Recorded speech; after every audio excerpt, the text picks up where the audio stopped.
शांति।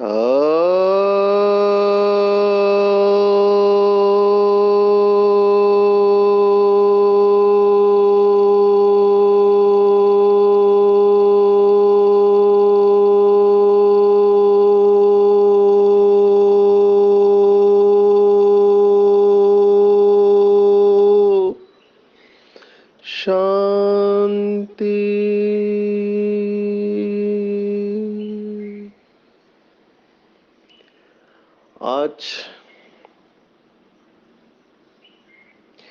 13 सितंबर 2022 भारत में मंगलवार है। Today is 13 September 2022 and it's Tuesday in Bharat. आज की मुरली का जादुई रहस्य स्वयं को प्रेरणा देने के लिए magical secrets of today's Murli for motivating the self. आज की साकार मुरली जो है वो पूरी धारणाओं के ऊपर है। बाबा ने 2 शब्दों के ऊपर पूरी मुरली चलाई है और वो है गुण और अवगुण, जिसको हिंदी में कहते हैं या पारसी भाषा में खूबियाँ और खामियाँ। बाबा ने ऐसे बहुत विरुद्धार्थी शब्दों का आज इस्तेमाल किया है कि देह अभिमानी और आत्म अभिमानी, सुखदाई और दुखदाई, रूहानी स्नेह और जिस्मानी स्नेह। बहुत सारे बीके भाई बहने मुझे प्रश्न पूछते हैं कि ऐसा कौन सा एक पुरुषार्थ बताओ जिससे कि अवस्था बहुत अच्छी रहे। बहुत सारी बातें हैं बाबा ने हमको मुरली के द्वारा सुनाई हुई है और ये सब बातें आपस में कनेक्टेड है, एक दूसरे के साथ जुड़ी हुई है।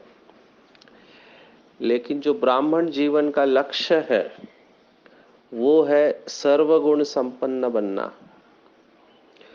और ये सृष्टि का बहुत गहरा गहन सिद्धांत है कि जिस चीज को आप देखते हो, जिसके ऊपर आप मनन चिंतन करते हो, वो आपकी धारणा में आ जाता है। साइंस की दृष्टिकोण से देखा जाए तो इस समय का विज्ञान, खास करके भौतिक शास्त्र, जिसको पदार्थ विज्ञान कहते हैं, क्वांटम फिजिक्स या जिसको अंग्रेजी में पार्टिकल फिजिक्स कहते हैं, उस पार्टिकल फिजिक्स में भी वैज्ञानिक जानना चाहते थे कि ये यूनिवर्स किससे बना हुआ है, ये पूरी दुनिया किस चीज से बनी हुई है, what is the original stuff of the universe. तो किसी वैज्ञानिक ने बहुत खूब कहा कि the original stuff of the universe is non stuff. बहुत सुंदर है अंग्रेजी भाषा। माना ये पूरा विश्व किस चीज से बना हुआ है, तो कहते हैं कि ये पूरा विश्व उस चीज से बना हुआ है जो कि आंखों से दिखाई नहीं देता। जब ये वैज्ञानिक या क्वांटम फिजिसिस्ट हर चीज के गहराई में जाने की कोशिश किया उन्होंने, जैसे कुर्सी है, टेबल है, माइक है, दरवाजा है, कपड़े है, शरीर है, वो गहराई में जाते गए। 1903 में रुदरफोर्ड ने अणु का आविष्कार किया। मॉडर्न साइंस की बात कर रहा हूँ। वैसे तो ये सब बातें हमारे शास्त्रों में बहुत पहले से लिखी हुई है, लेकिन इस समय मॉडर्न साइंस को ज़्यादा मानते हैं तो उनकी भाषा में। उसके बाद उनको लगा कि इसके आगे कुछ नहीं, फिर उस अणु के अंदर भी गए तो उनको परमाणु मिलने लगे, उसके अंदर भी गए तो उनको कण मिलने लगे, छोटे छोटे कण, जिसको उन्होंने लाइट वेट, मीडियम वेट और हेवी वेट का नाम दिया। अलग अलग नाम है, लेप्टॉन, मीजॉन्स, बोसॉन्स करके, या जिसको गॉड पार्टिकल भी कहा है। अभी ये भी किस चीज से बने हुए, इसलिए इसके भी गहराई में जाने के लगे, तो वो इसके लिए एक अस्त्र इस्तेमाल करते हैं जिसको गैमा रेस कहते हैं। तो जब वो प्रकाश इनके ऊपर डाला जाता है तो ये परमाणु के भी टुकड़े हैं, ये और किसी रूप में परिवर्तित हो जाते हैं। तब हाइसेनबर्ग नाम का एक साइंटिस्ट ने कहा कि हम विश्व के सत्य को जान नहीं सकते हैं। पहली बार साइंस ने ही एक्सेप्ट किया कि हम सत्य को जान नहीं सकते हैं, और उन्होंने इसके लिए एक इक्वेशन दिया, एक गणित का फॉर्मूला दिया। लेकिन आइंस्टाइन है वो इस बात को स्वीकार नहीं करता था। आइंस्टाइन ने कहा कि गॉड डजंट प्ले डाइस, माना परमात्मा जुआ नहीं खेलता, सत्य हमको पता नहीं है, हिडन है, वो हमारी आंखों से छिपा हुआ है। तब किसी तीसरे साइंटिस्ट ने कहा कि the consciousness of observing scientist, माना जो वैज्ञानिकों की आंखें है, दृष्टि है, नजर है, वो नजर ही हिडन वेरिएबल है, वही जादू का काम करते हैं। क्यों ये कहा? क्योंकि जैसे ही वो साइंटिस्ट अपनी आंखों से देखते हैं तब उनको वो कण दिखाई देता है, जब वो नहीं देखते तो कण नहीं है। अब ये बहुत गुह्य बात है। वो घूम फिर के भारत के फिलॉसफी के ऊपर आए, तत्व ज्ञान के ऊपर आए। भारत में कई सालों से मान्यता है, जैसी दृष्टि वैसे सृष्टि, माना आपकी दृष्टि जो है वो सृष्टि को क्रिएट कर रही है। तो आपने देखा तो वो कण दिखाई देगा, अगर नहीं देखा तो नहीं दिखाई देगा। अब ये सब बातें बाबा के ज्ञान के साथ जुड़ी हुई है। अभी ये सब साइंस का मैंने कुछ मिनट आपको इसलिए सुनाया ताकि आपको ये पता चले कि विज्ञान भी अध्यात्म की तरफ ही आ रहा है, उनको आना ही पड़ेगा। जैसे बाबा ने मुरली में कहा ना कि साइंस का आधार भी क्या है? साइलेंस की पावर। जब तक वो साइलेंस में नहीं जाएंगे तब तक वो आविष्कार नहीं कर सकते, और बहुत सारे आविष्कार साइलेंस की पावर से हुए हैं। कई साइंटिस्ट को सपने में दिखाई दिया है। जैसे बेंजीन नाम का जो गैस है उसका फॉर्मूला वो साइंटिस्ट ने सपने में देखा कि सांप बैठा हुआ है, और फिर उसने वो फॉर्मूला ड्रॉ किया। ऐसे बहुत सारे आविष्कार मन की उस उच्च अवस्था में होते हैं जिसको हम रचयिता की चेतना कहते हैं, क्रिएटिव कॉन्शियसनेस। उस उच्च चेतना की अवस्था में ये सब होता है। ब्रह्मा बाबा भी अपने अनुभव सुनाते थे कि मुझे पता नहीं चलता था कि मैं क्या ड्रॉ कर रहा हूँ। दीवारों के ऊपर वो सृष्टि चक्र ड्रॉ करते थे, उनको ही नहीं पता था। हमारे आदरणीय जगदीश भाई, उनका अनुभव है ऑटोमेटिक राइटिंग, माना वो पेन और कागज लेके बैठ जाते थे, उनका हाथ अपने आप चलता था, उनको पता ही नहीं चलता था कि कौन लिख रहा है। ऊपर से ऐसा फ्लो आता था कि कोई और तो लिखवा रहा है आपसे। ऐसे बाबा के बहुत बच्चों के अनुभव है, खास करके जो कवि है उनको भी ऐसे लगता है कोई तो कहाँ से प्रेरणा आ रही है उनको, और वो लिखते जा रहे कविताएं। बाबा ने मुरली में जो गीत बजाए थे तो बाबा ने कई बार कहा कि मैंने लिखवा लिए इन लोगों के द्वारा ये गीत। बहुत सुंदर सुंदर गीत भक्ति मार्ग के है, बाबा ने लिखवाए हैं। वो कैचिंग पावर के ऊपर होता है। यहाँ पर भी बाबा ने कहा अगर आप सर्वगुण संपन्न बनना चाहते हो तो आप क्या देखते हो वो गुण या अवगुण आपके अंदर आएगा। इसलिए बाबा ने आज की मुरली में शब्द इस्तेमाल किया है कि बच्चे गुण देखने का पुरुषार्थ करो, किसी के भी अवगुण मत देखो। अभी ये कोई नैतिक सलाह नहीं है, it is not an ethical advice, it is a fact, ये सत्य है। कि अगर आप किसी के अंदर अवगुण देखेंगे तो आपका चित्त मैला हो जाएगा। इसको अंडरलाइन करना, बहुत अच्छी तरह से इसके ऊपर चिंतन करना। आप सबको पता होगा कि यज्ञ में पहले कचहरी मम्मा चलाती थी रात में, और मम्मा प्रश्न पूछती थी आज किसका अवगुण देखा, और देखा उसके बाद चित्त पर रखा और वर्णन किया, उसका नाम बोर्ड पर लिखते थे। और दादिया भी हमारी कितनी ऑनेस्ट, कितनी ईमानदार, अगर देखा तो कहती थी। आपस में कितने प्यार से रहे होंगे ये लोग। और यही हमारा फाउंडेशन है यज्ञ का, ईश्वरीय स्नेह। पर ये स्नेह तभी रह सकता है जब हमारी दृष्टि गुणग्राही हो, अदरवाइज वेरी डिफिकल्ट, कठिन है। आप किसी के अवगुण को चित्त पर रख के उसके साथ स्नेह से बर्ताव नहीं कर सकते, क्योंकि खामियां ही देखेंगे। और सबसे इंटरेस्टिंग बात आज बाबा ने कही कि दूसरे की खामियां पता चलती है, अपनी खामियां तो दिखाई नहीं देती। हमारे महाराष्ट्र में एक कहावत है जो बहुत फेमस है। वो कहते हैं कि मराठी में ऐसे कहते हैं कि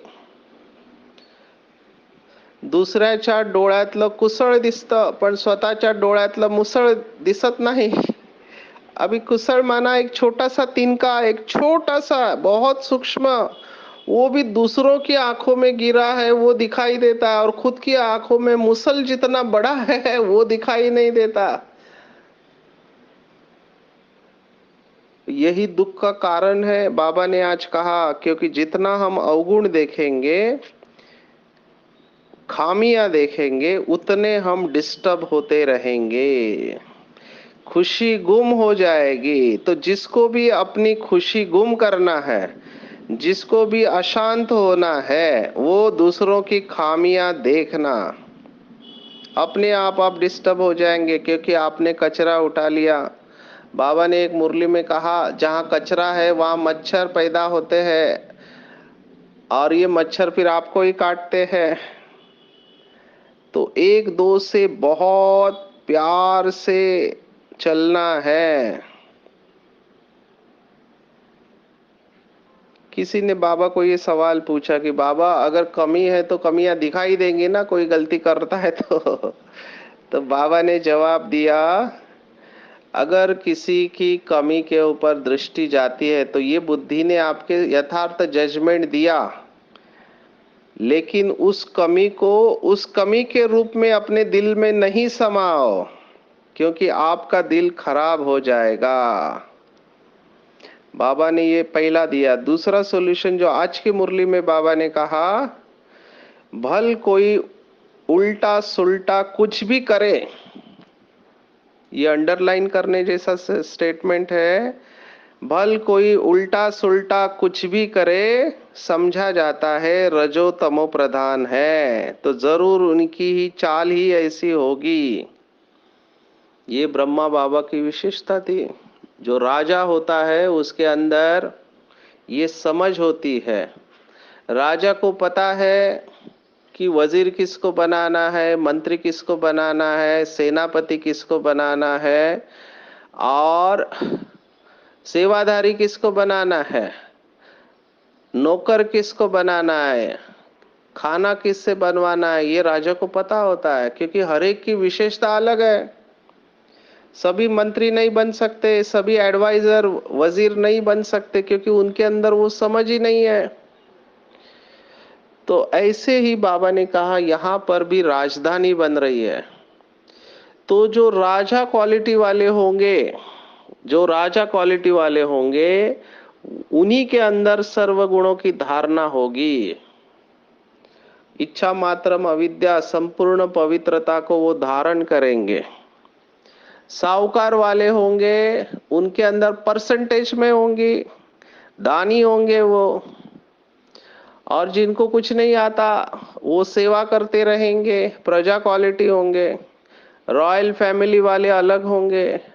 तो जब हमारे पास ऐसी कोई आत्मा हमको दिखाई देती है कि जो श्रीमत पर नहीं करना चाहिए वो करते हैं, तो समझना चाहिए कि ये राजा क्वालिटी नहीं है। अपनी अवस्था को खराब नहीं करना चाहिए, एक्सेप्ट करना चाहिए उस व्यक्ति को। जैसे ब्रह्मा बाबा ने, शिव बाबा ने हम बच्चों को एक्सेप्ट किया है कि बच्चे तुम जो हो, जैसे हो, मेरे हो। बाबा को भी पता है कि ये बच्चा गलती कर रहा है, लेकिन बाबा अपना प्यार देना बंद नहीं करते। शास्त्रों में एक सुंदर कहानी सुनाते हैं। एक संत को पूछा कि किसी के अवगुण को दूर करना है तो क्या करना चाहिए। तो संत ने कहा कि उसको भरपूर प्यार दो। तो फिर से प्रश्न पूछा कि अगर प्यार देने के बाद भी वो व्यक्ति सुधरता नहीं है तो क्या करना चाहिए। संत ने फिर से कहा कि प्यार का डोज बढ़ा दो, लेकिन ट्रीटमेंट प्यार ही है। और मुझे ये बात बहुत अच्छी लगती है। इतने साल हो गए शिव बाबा इस धरती पर आकर हम सबको संपूर्ण पवित्र बना रहा है। इतनी सारी मुरलियां चली है, लेकिन मैं देख रहा हूं मुरली का पहला शब्द होता है मीठे बच्चे, प्यारे बच्चे। आज तक बाबा ने किसी मुरली में ये नहीं कहा कड़वे बच्चे, नालायक बच्चे, जबकि पता है बाबा को ये श्रीमत पर नहीं चलता है, ये डिससर्विस कर रहा है, ये डिससर्विस कर रहा है, पता है बाबा को, लेकिन बाबा ड्रामा में इंटरफियर नहीं करता है। लौकिक में भी इस बात को आध्यात्मिक पुरुषार्थी लोग मानते हैं कि परमात्मा ने सबको फ्री विल दिया हुआ है। फ्री विल माना हर एक के पास अधिकार है क्या करना है क्या नहीं करना है।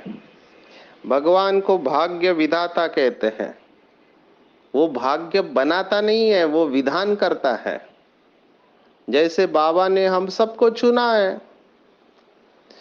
अभी सबको एक ही मुरली मिलती है, दादियां भी वही मुरली पढ़ती है, हमारी वरिष्ठ बहनें और भाई भी वही मुरली पढ़ते हैं, दीदियां भी वही मुरली पढ़ते हैं, और अभी आज आने वाला बाबा का बच्चा भी वही मुरली पढ़ता है। मुरली एक ही है।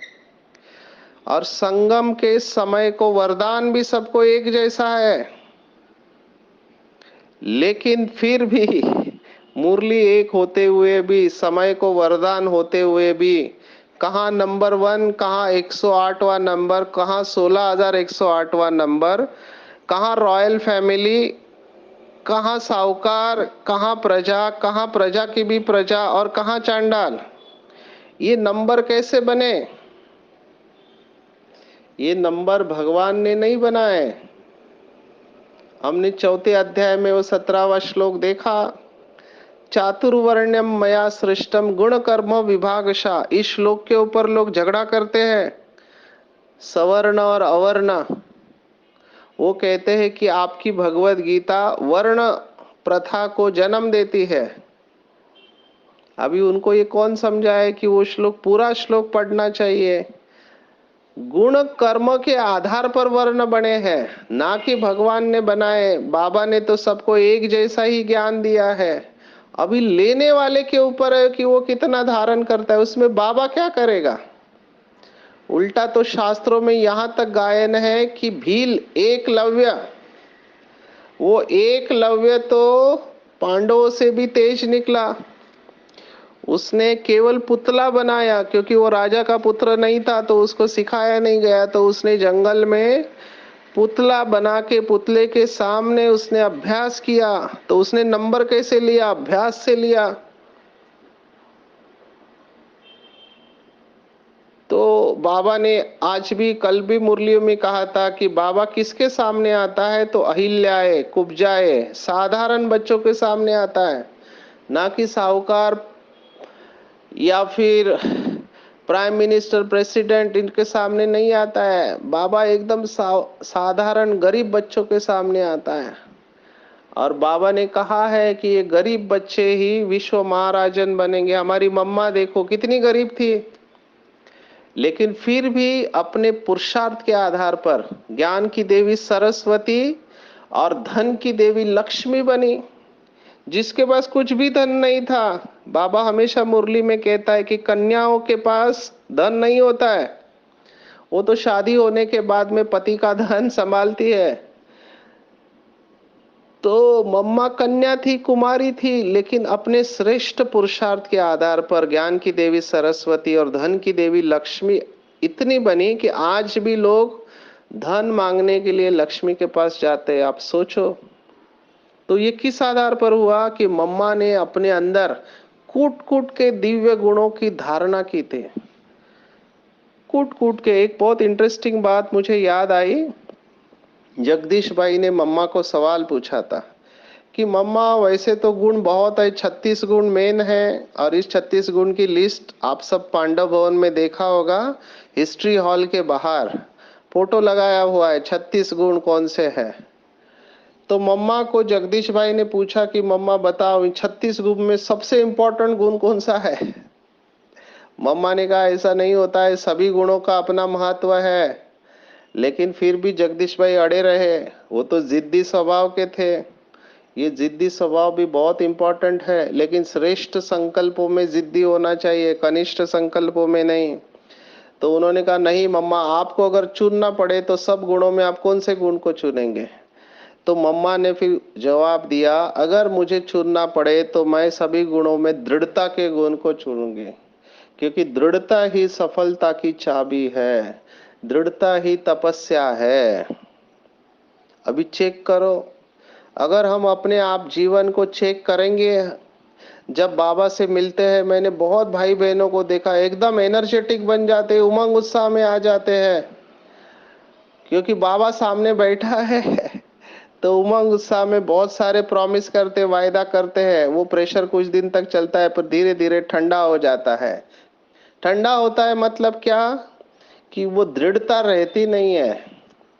और ये दृढ़ता सदा काल के लिए बनाए रखना, इसी को ही कहते हैं तपस्या, जिसको दूसरे शब्दों में कहा एक रस अवस्था रखना। तो अगर हम किसी भी श्रेष्ठ संकल्पों में दृढ़ रहे तो हमारी विजय निश्चित है। और ये गुणों की इतनी सुंदर बात है, ये सभी गुण जो है इनकी आपस में यूनिटी है, सभी गुणों की आपस में यूनिटी है। इसके ऊपर शास्त्रों में कहानी सुनाते हैं, बहुत फेमस कहानी आपने सुनी भी होगी, कि तीन तीन मित्र थे, एक का नाम था ज्ञान, एक का नाम था धन और एक का नाम था विश्वास। तो ज्ञान, वो तीनों एक दूसरे से बिछड़ने का टाइम आया तो ज्ञान को पूछा तुम कहाँ जाओगे, तो उसने कहा कि मैं पढ़े लिखों के लोगों के पास जाऊंगा, विद्वानों के पास जाऊंगा। धन को पूछा कहाँ जाओगे, तो उसने कहा मैं साहूकारों के पास जाऊंगा। लेकिन विश्वास था, वो चुप था। उसको पूछा तो उसने कहा मैं एक बार गया तो मैं कभी वापस नहीं आऊंगा, क्योंकि विश्वास एक बार जब टूट जाता है तो वापस कभी आता नहीं है। इसके ऊपर अलग अलग तरीके से कहानी बनाई हुई है।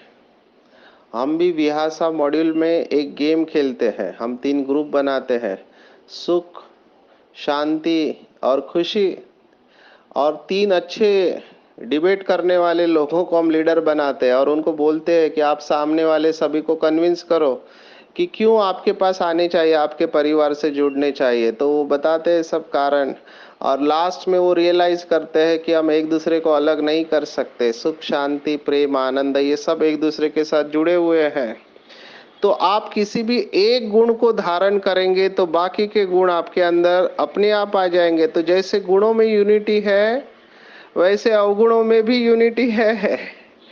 इसलिए कभी भी इसको लाइटली मत लेना। और हमेशा देखा गया है कि पॉजिटिव से निगेटिव बहुत पावरफुल होता है। इसका उदाहरण देते हैं कि अमृत का आपके पास प्याला है, लेकिन एक बूंद जहर की उसमें पड़ जाती है तो अमृत का प्याला भी जहर बन जाता है। तो सोचो, इसके ऊपर चिंतन करो। Vice versa may not be true. कहने का भाव है कि आपके अंदर बहुत सारे गुण हैं, लेकिन एक अवगुण है आपको ज्ञान से बाहर फेंक सकता है। बाबा ने कहा है कि जिनको बाबा 4 और 5 नंबर पर रखते थे माला में, आज उन्होंने बाबा का हाथ छोड़ दिया। क्यों? क्योंकि अभिमान आ गया, अभिमान आ गया, अहंकार आ गया कि मेरे जैसी सेवा कोई कर नहीं सकता है।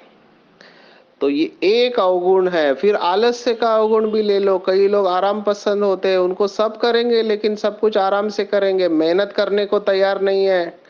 उनको समय पे खाना चाहिए, समय को सोना चाहिए, मेहनत करने को तैयार नहीं, राजा की तरह रहेंगे जैसे इधर ही राजा है। जबकि बाबा की श्रीमत है किसी से सेवा नहीं लेनी चाहिए। तो वो दिखाई देता है कि सतो प्रधान पुरुषार्थी, लेकिन होते हैं तमोगुण। ये तमोगुण सतोगुण का चेहरा पहनकर आता है। ये रॉयल माया है, समझ में नहीं आती। अब ये आलस से क्या करेगा? धीरे धीरे आपको साधारण पुरुषार्थी बनाएगा। मुरली क्लास में जाना पसंद नहीं करेंगे, हम घर पे ही मुरली पढ़ेंगे, हमको तो सब समझ में आ जाता है, और दीदी से भी अच्छा हम समझा लेते हैं, उनको क्या आता है, वो छोटी छोटी बहनें हैं, उनको कुछ आता नहीं है, ऐसे कहते हैं। जबकि बाबा मुरली में कहता है कि बाबा कभी भी किसी के शरीर में प्रवेश करके कौन सी गुह्य बात सुना सकता है। तो ये अभिमान में आके अपना नुकसान कर लेते हैं, आलस्य है। मैंने ऐसे कितने भाई बहनों को कहा, कहते रिटायर होने के बाद हम रेगुलरली मुरली क्लास में आएंगे, सुबह का क्लास करेंगे। सुबह कोई नहीं आता है, मैंने देखा क्लास में। मैं देख रहा हूँ 2 ही स्टूडेंट रहते हैं हमारे पास, जबकि आ सकते हैं। लेकिन जब से ये यूट्यूब वाली मुरली आई है या मोबाइल मुरली आई है, वो सेंटर पर जाके मुरली सुनना लोगों ने कम कर दिया है। स्पेशली सुबह का क्लास में जोर दे रहा हूं, क्योंकि मधुबन में भी सुबह का क्लास का महत्व है। बहुत सारे सेंटर पे सुबह का क्लास इंपॉर्टेंट रहता है, क्योंकि सुबह का वायुमंडल ही उतना पावरफुल रहता है, पैक रहता है, फ्रेश रहते हैं हम। लेकिन वो संगठन नहीं चाहते, अकेले में पुरुषार्थ करना चाहते हैं। संगठन में कहते हैं लोग बहुत आवाज करते हैं, डिस्टर्ब करते हैं, वगैरह वगैरह, हर एक के अपने कारण है।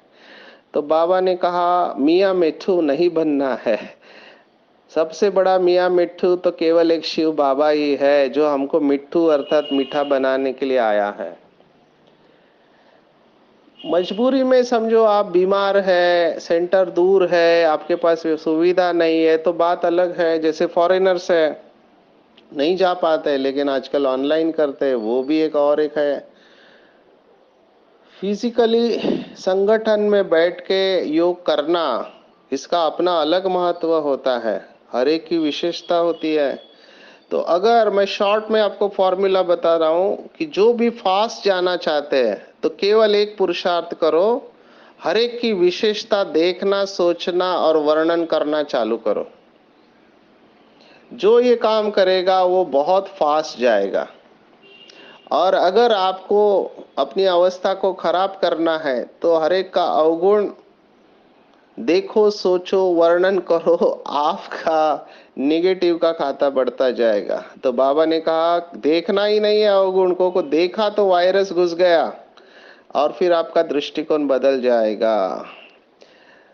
तो बाप से ऐसा लव रखना है कि हमेशा चटके रहे।